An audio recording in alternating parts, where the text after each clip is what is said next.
అందరికీ నమస్కారం అండి. ఈ వీడియోలో మీకు ల్యాండ్ చూపిస్తాను. నియర్ బైలో మొత్తం హౌసెస్ ఉన్నాయి చూడండి. ఇళ్లకు అతి దగ్గరగా మీరు వెంటనే కన్స్ట్రక్షన్ చేసుకునే విధంగా ఉన్న ల్యాండ్ చూపిస్తానండి. చుట్టూ సరౌండింగ్ మొత్తం న్యూ కన్స్ట్రక్షన్ హౌసెస్, అపార్ట్మెంట్స్ ఉన్నాయి. ఇక్కడ చూసినట్టయితే 122 గజాల తూర్పు ఫేసింగ్ స్థలం అండి. స్థలం ముందు 33 అడుగుల రోడ్డు, 4 వైపులా హద్దులు ఉంటాయండి. కొలతలు 22-50, తూర్పు ఫేసింగ్.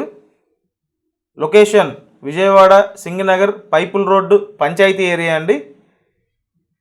సో అంబాపురం పంచాయతీ కింద వస్తుంది. ఈ ఏరియాలో అయితే ఈ ల్యాండ్ ఉంది. మీకు ఇంట్రెస్ట్ ఉంటే స్క్రీన్ మీద కాంటాక్ట్ నెంబర్స్ ఉన్నాయి, ఆ నెంబర్స్కి కాంటాక్ట్ చేయండి. కాస్ట్ గజం 23,000 రూపాయలండి. నాన్ లేఅవుట్ ల్యాండ్ ఇది. ఇంట్రెస్ట్ ఉంటే కాల్ చేయండి. Thank you.